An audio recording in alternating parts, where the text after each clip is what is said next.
they worked so hard and saved to be able to do the things that they loved in retirement. And I think that we all have to realize, like, tomorrow is not promised to any of us, and we really have to do whatever we can to make the most of the moment and make the most of today. Welcome to the Woman Angler and Adventurer podcast, inspiring real women with a passion for fishing and the outdoors to go get their adventure on.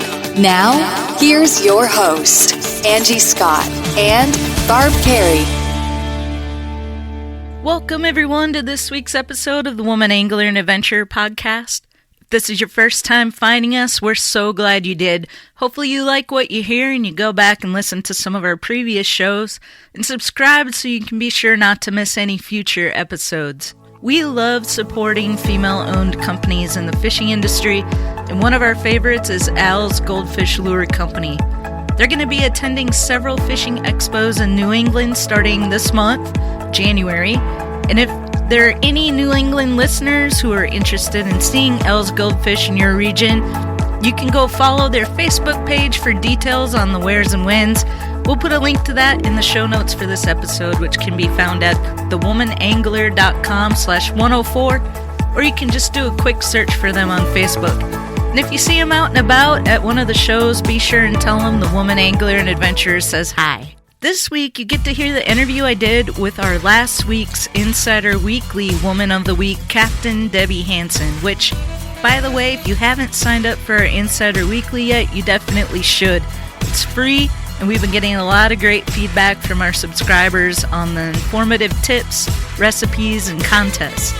We gave away a free pair of Costa sunglasses as part of the Making a Pledge to Kick Plastic in 2020. And our winner was actually from Turkey, so that was really cool.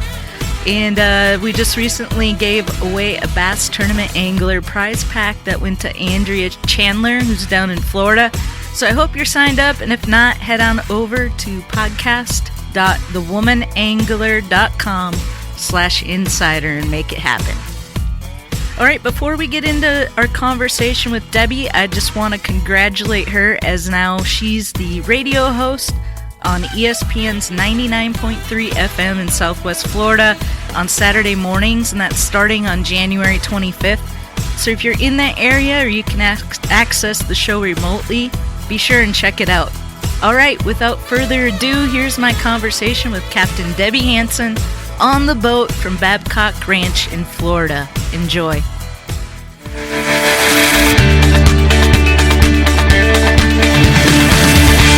Debbie Hanson, welcome to the Woman Angler and Adventurer podcast. I'm so excited to finally get to meet you. I am so excited to finally meet you and to be chatting with you this morning. Yeah, and we're sitting on the boat. Tell the listeners a little bit about where we're at right now. So right now we are sitting at the floating docks at Babcock Ranch. We're actually on Lake Babcock, and Babcock Ranch is the first entirely solar-powered community in the United States, so it's kind of a big deal. Yeah. And this lake here holds largemouth bass, Redear Sunfish, bluegill, primarily those species, and we get out here and fish artificials for them and just have a blast. But yeah. And this is a mine, you said? Yeah, this lake is actually, it was an old aggregate mine. So parts of it get down to about 20 feet deep, and there's lots of contours. So we were out fishing today, and there's not a ton of shoreline vegetation, as you see with most natural Florida lakes, which are generally really shallow, mostly on average between like 5 and 8 feet at most. So this lake is, somewhat of an anomaly in the respect that, there are much deeper areas of the lake, and we can fish some presentations that would be really challenging to fish in other areas, such as the Ned Rig, because it's got, an exposed hook if you rig it the traditional way, and so we did some of that today. And it was my type of fishing today, because it's what I mostly do on my lake is Senko's and Ned Rig's. So yep. It was perfect. So you felt right at home then. Yeah. Only I typically use a bait caster, so it takes me a little bit to get used to the spinning gear. The spinning gear again when I'm so used to just using bait caster all the time. But we got one. We got a Redear. A Redear Sunfish, which also called shell crackers. Yep. Yep. Very, very pretty, but definitely a different coloring than what I've caught up in Nashville, Middle Tennessee area. They're a lot more green and a lot darker. Mm-hmm. This was a very light colored one. Yeah, absolutely. And I think, a lot of times you'll see, like, for example, you probably noticed it when you came down and you fished this part of Florida. From the saltwater perspective, a lot of times if you're fishing for redfish or snook, depending on where that fish is, its habitat, those fish will kind of take on the color. If they're in tannic water, they become a lot darker.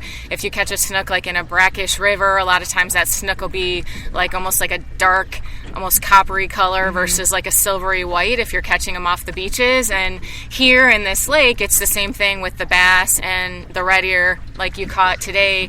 They're a lot lighter in color because of the limestone bottom. So which is kind of neat. Yeah. I mean, I definitely noticed that with the redfish. They definitely vary a lot in coloring. So get very dark or very light colored. So.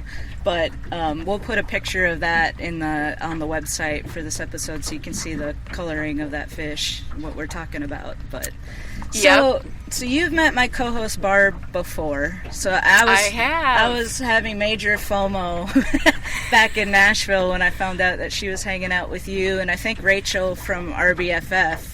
Too, right? We met up with Rachel after the Innovation Awards when we were up in Tampa and got to catch up with her one evening for a beer, and it was awesome. And I had so much fun meeting Barb. It was great because Barb actually grew up not far from where I originally learned how to fish when I was a little girl. So it was neat to kind of swap stories of the Upper Peninsula of Michigan and that whole area in Iron County and talk about some of the lakes. And it's just, completely different from the kind of fishing we do down here in a lot of ways. But I love talking to her and kind of took me back to my roots and all those great memories. Yeah, we'll talk a little bit about that growing up in that area and getting into fishing as a youngster.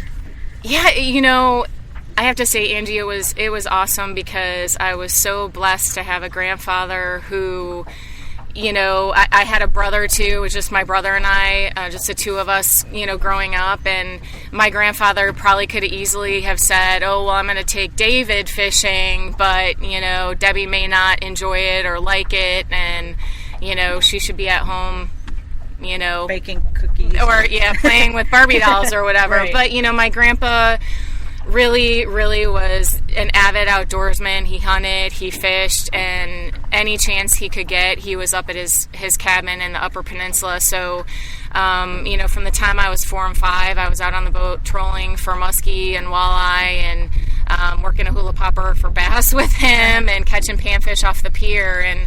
And I'm just so grateful for that. I mean, I'm so grateful that he introduced me to the sport and just really encouraged my love of the outdoors. And it was never, well, she's a girl, should she be doing this, should she not? He just encouraged it. And, I have to say, growing up probably wasn't as easy because back in the mid-'70s, there weren't a lot of other girls my age who were into fishing or who really liked playing outdoors. I mean, I was a total tomboy in the respect that I loved to climb trees, catch frogs, go fishing, all of that stuff. But those memories that I have are just completely irreplaceable, and I think they really helped me develop such an appreciation for, nature and all the fantastic benefits and the relationships that it creates in our lives. I mean, from meeting you to meeting Barb to like all the wonderful connections I've made in this industry, they wouldn't have happened had it not been for fishing experiences, boating experiences, and I think that all of those bonding moments, just further strengthen the relationships that we have. And these days we're all so connected and plugged in, which can be great sometimes. Social media has been a great way to connect with and bond with other female anglers and learn, and share experiences. But I think, when it comes down to it, we got to remember that the important part is, those hours like this morning that we had out here. And, sometimes the fishing's good, sometimes the fishing's slow, but no matter what, you're learning more about each other, you're learning more about the fishery, and, you're making great memories out there. Yeah, and I've had a great time down here. It's been so cool getting to meet some of the other female captains in this area. Everyone that I've met with has been really impressive in one way or another, and it's just so cool and inspiring to see. And I feel very fortunate to have had this opportunity to be down here and meet and be able to share the stories, And you've got a really cool story too, and you said you've only been doing this now for a couple years, which guiding for the last couple years, right? Yeah. I actually I graduated with a degree in English and journalism, and I knew that I wanted to write. So that was always part of my major career plan for the long term. But after I graduated from college, I got a job in an advertising agency, and I ended up, instead of going into the copywriting side of things, I got involved with the account management side of things. And before I knew it, a few years down the line, I was selling online advertising, and it was pretty fast-paced and pretty high pressure because every month, in sales, you've got to make quotas, and the internet was always growing, always evolving. It's a living, breathing entity. Yes. So yeah, it was pretty high pressure, and at the time, unfortunately, it just so happened that both my parents were within a relatively close time frame were diagnosed with cancer. My dad with prostate cancer, my mom with lung cancer. And, my mom always took very good care of herself, never smoked, really didn't drink at all. So I think it was just it was hard seeing them go through that. And it was also kind of an awakening to me on a lot of levels. Like, they worked so hard and saved to be able to do the things that they loved in retirement. And I think that we all have to realize, like, tomorrow is not promised to any of us, and we really have to do whatever we can to make the most of the moment and make the most of today. And if we're not happy doing what we love, and don't get me wrong, there's going to be days, guiding isn't easy. Right. Being out on the water every day, getting up early every day, it's not easy by any means. I think especially as a female, you face a lot of challenges, and people put you under a microscope because you're one of the only ones that's doing it. Mm-hmm. But, I still get excited every morning when I come out here, and it's still, when I see somebody catch a fish, I still get just as excited as if it's me. And, so I think that, seeing the things that my parents went through and wanting to kind of be there for them and have a flexible schedule was really important. So I made the career change. I had started a blog, and it was actually a young lady named Elizabeth Bender who was working for RBFF at the time, who saw my blog and reached out and said, hey, would you be interested in submitting a proposal to write for us and, be a voice on our blog at Take Me Fishing? So, I have to say there have been so many wonderful people in this industry, and people like yourself who have really made an effort to connect women anglers together and to give them opportunities and to really help them be a voice out there and encourage more women to get involved in the sport.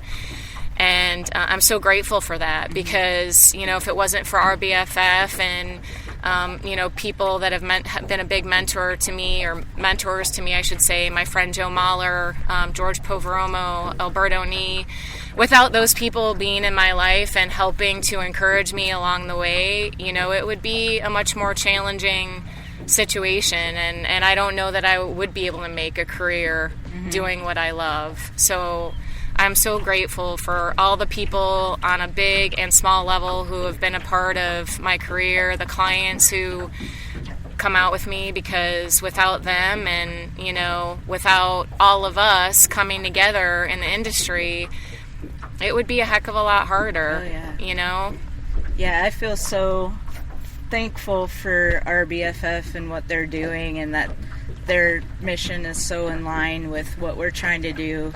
It makes it so much easier when you have support like that, in this industry. So absolutely. And I mean, with what you guys are doing with the Women Angler and Adventure, it's so exciting, because I see, the community that you guys have built online, and your podcasts are so inspirational and informative, and I think that's the thing. It's like there's so many great resources out there now for women to tap into. So no matter if you've got zero experience or you've got years of experience, there's always something new you can learn about fishing. And having those resources like RBFF at takemefishing.org, and the resources and the inspiration that you guys are putting out, and all those things are invaluable, because without support, it would be, like I said, a lot more challenging, and it wouldn't be half as fun. Yeah, exactly. It's a blast. I feel so lucky getting to do this, like I said. And how did you end up down from way up in the Upper Peninsula of Michigan down here in Florida? Yeah, it's actually kind of an interesting story. So, yeah, I mean, I grew up loving the outdoors and fishing, and then I was actually I was dating a guy. We had gotten engaged and later on got married, but when we were engaged, my fiance's father bought a marina down here on Fort Myers Beach, and so I moved down with him. And even though things didn't work out between us, he was a great guy, things didn't end up working out, I decided to stay here. Mm-hmm. I just loved Florida, and I loved all the fishing opportunities, and, it's just the chance to be able to fish pretty much year-round is a huge blessing. So yeah, I just stayed, and I really haven't looked back since. It's been a great experience, and it's hard being away from family for sure. But I usually don't have to twist their arm too hard to get them to come down, especially in the winter. So that's the good part of it. Yeah, well, I don't blame you for sticking around. Yeah, I love Florida, like all the different fishing opportunities that I've gotten to do here in the last couple months. It's been just a little bit of everything. It's been fishing the Crystal River, fishing this lake, fishing the Gulf, going offshore a little bit. It's insane, all the different opportunities and different species of fish that you can catch. You don't get that anywhere else. No, you don't. And it's and to me, that's the thing about our sport that's so awesome. It's like no matter how much you think you know about it, there's always more you can learn. And it really, truly is such a lifelong learning process. And, from the perspective of meeting people, I think fishing, I always call it the great connector, because, you can be in an airport, and I'm sure you and Barb have experienced this, like, when you guys travel and you go to different events, it's like you can be in an airport, or you can be at a grocery store, and you're wearing a shirt that says Woman Angler and Adventure, and ultimately it sparks conversation. Right. And, people will be like, oh, you fish, and where are you from? And so it's like, I think in a lot of ways it's been, especially I think the past couple of years, I've really appreciated our sport even more, because I see a lot of division in our country right now, and I'm grateful even more so for the fact that we have this wonderful sport that brings us together and encourages us to, always be looking on the positive side of things. Right. And yeah. And it's a really good way to relax and unwind, and without a lot of, you hear about even here recently in Florida, I've heard a lot about there's like a big meth problem in certain areas, and I think that's all over the country really, and people having issues with depression and all this stuff that just seems like it's becoming more and more prevalent. But we're so fortunate to have something like this where you can go out in a healthy way and de-stress from life. Amen. It's just I find it very healing and, relaxing to be on the water. Catching fish or not, I just love being on the water. Yeah, it is. It's one of those things, and I think that, you made such a great point. It is, I have to admit, when I was a teenager, I went through that, kind of moody teenager. Most of us did. Mm-hmm. We either rebelled or we kind of, turned inward. And I certainly know I went through a lot of things at that age where it was like, yeah, there weren't a lot of, when you're a teenager, there's not, especially when I was growing up in the 80s and 90s, like there weren't a lot of other women that fish. So I was kind of like out on my own on an island, and it was kind of a little isolating, but, I think fishing and the outdoors has always kind of kept the focus positive, instead of turning to, when you go through tough times in life, instead of turning to something like drugs or, alcohol or, taking even relationships to the extreme. It's like fishing really helps keep you grounded. The outdoors really helps keep you grounded and, helps bring you back to a more centered place, right. I feel. So, I agree. 100%. You're talking about the division in our country, and something that came up on our Redfish Roadie road trip that I was on with Jen and Heather was kind of the division in fishing between fly angling and conventional angling. And you picked up fly fishing. Talk about that experience, and how long ago did you start getting into that? Yeah, well, I started dabbling about 8 years ago, and then it was probably about 6 years ago that I said, and my mentor, Mr. Joe Mahler, said, if you're serious about learning, you need to put the spinning gear down, put a bait caster down, and just exclusively focus on this for at least 6 months, because, you really need to. It's muscle memory. A lot of it is just, really getting a feel for it, and the only way you're going to pick it up and really, stay focused on it is if you stay consistent about doing it.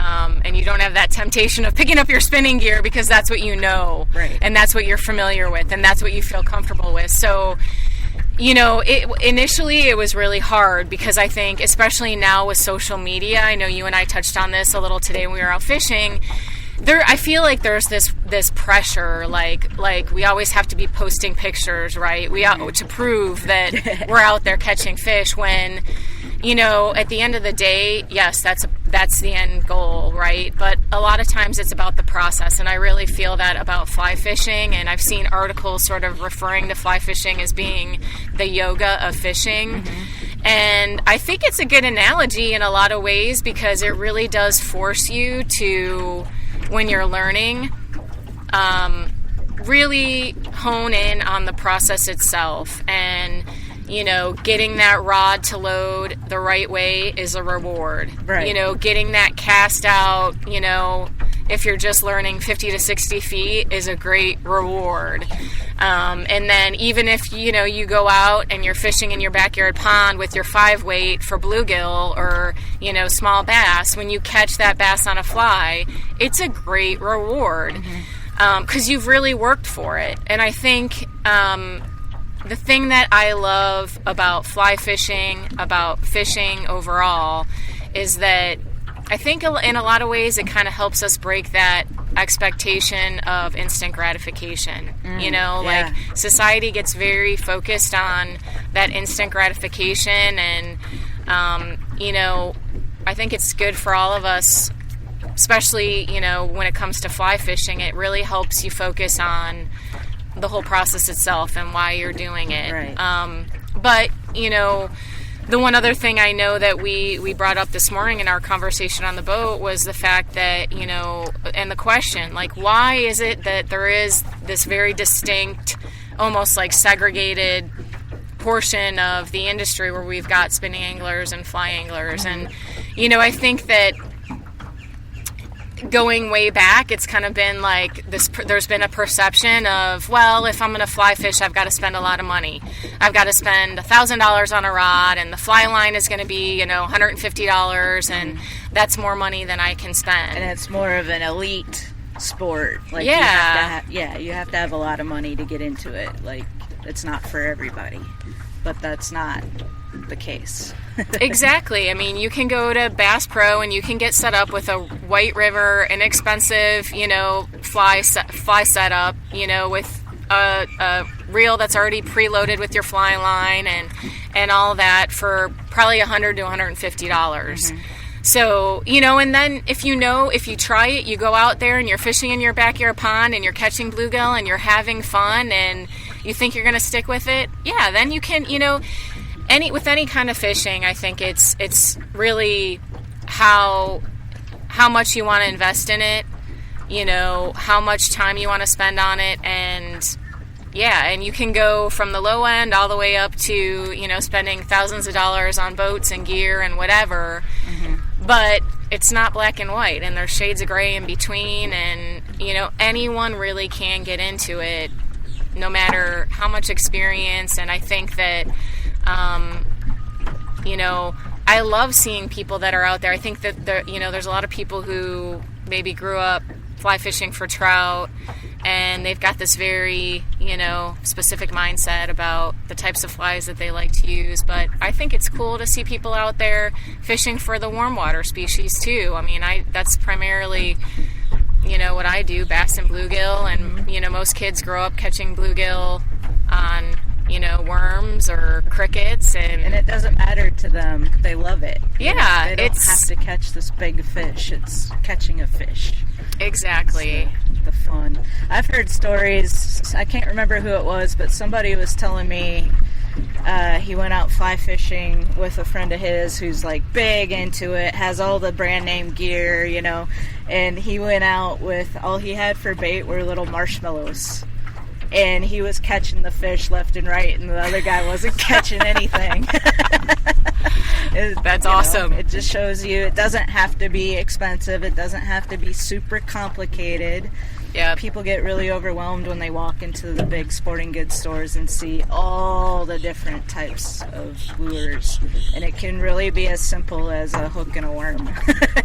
Absolutely. So I totally agree with that. And I think that, and the thing that I love about it is, like, I can have somebody come out on my boat who's never caught a bass before, who has been used to fly fishing for trout, and, they're learning. Because when you're trout fishing, especially on fly, and this same thing happened to me. I mean, I went up to Georgia, about a month ago, and I'm fly fishing for trout, and I'm sure I frustrated the crap out of the guide because I kept strip setting, and that's what we do with our warm water species down here. Yeah. But, then on the flip side, trout people will come, trout fly anglers will come down to fish with me, and they're trout setting, and I'm like, why are you ripping the fly away from the fish? So I think that's the fun of it, though. Yeah. It's like, we're always learning, and there's always adjustments we need to make, but to me, the true sign of our growth as anglers is, are we willing to put ourselves in those situations where we don't know?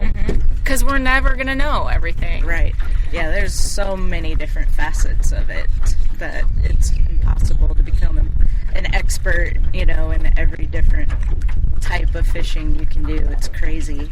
But it's exciting. That's what keeps it fresh. Yeah. There's always something to learn. But I never thought about what you said about the instant gratification thing. And that made me wonder if it's almost a deterrent now for people who need that instant gratification when they come out here and they fish for a couple hours and they don't get any bites, Yeah. Like, people are like, I don't like fishing, it's boring, and they don't think about enjoying the process and enjoying being out on the water. They just want that picture of that fish to be able to share or whatever, I wonder. That I hadn't really thought about that before. So. I think I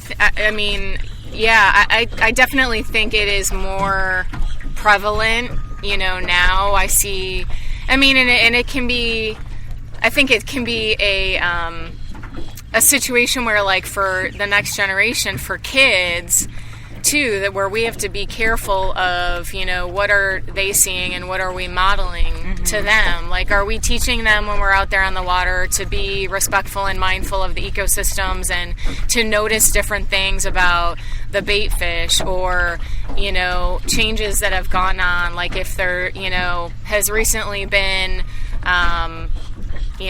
weather change that's gone on, or if they've just, something has happened in the lake that's changed the fishing on some level.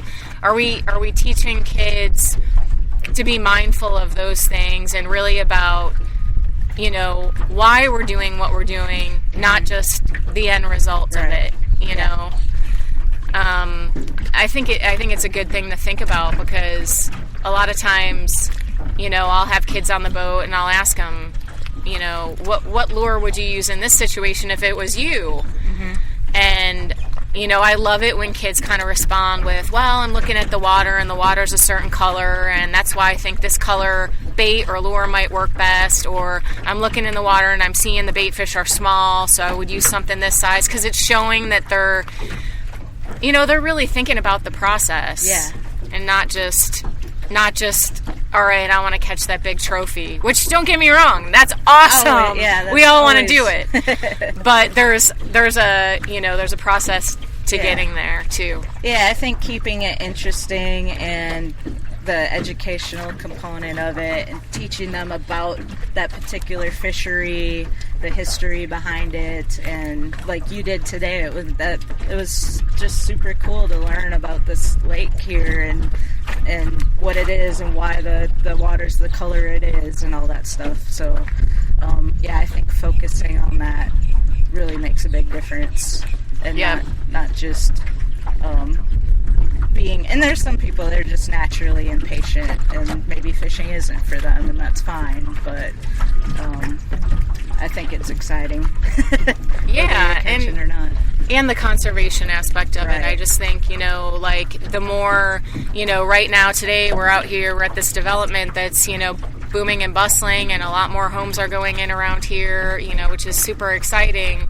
But as our populations increase, no matter where you are, it's important for us all to be really mindful of how are we treating the fish, how are we treating the ecosystems, and what can we do to ensure that, our fish populations, whether it's on a small lake like this or you're out on the ocean, that we're going to have those fish populations for the future and for the next generations that come after us to enjoy and, get out there and appreciate, just like we had the chance to do today. Yeah. So awesome. Yeah. Well, thank you so much for taking me out today and showing me this beautiful lake, and the experience, and getting to meet you and everything was awesome, but also for being on the show. I've been wanting to have you on for a while, so it's really cool to get to do it in person. Absolutely. Better than over the phone. And what are your plans for the future? Just to continue building the guide business and keeping your blog and working with takemefishing.org and all that great stuff? Yeah, I love producing the content, and I love the educational and instructional aspect of what we can do in this industry, and sharing that with, like I said, like whether it's newcomers, the next generation. I definitely want to continue that component to keep teaching people, but then also keep guiding too, because I think it the guiding part of it can be really challenging, and I love that challenge. I love asking those questions, what can we be doing differently to keep catching fish? What do I need to change? And most importantly, all the amazing people that I've had the chance to meet over the past couple of years. So and plus it keeps you getting out on the water. Absolutely, and it's a good mix. It's a good balance of spending time behind the computer, which I'm sure, as whether you're editing a podcast or you're writing or whatever it is you're doing, it's important to find that balance to still get out there and enjoy that time outdoors that we all love so much and that we're all promoting, but still reach out and touch other people and hopefully help educate and inspire other people too. Awesome. So where can people follow you online? They can find me. I'm on Twitter and Instagram at SheFishes and the number 2. And then I have a blog and website that's at SheFishes, or it's just www.shefishes2.com, which is actually, my website is being updated. So I'll have a new website that's live in the next month or two.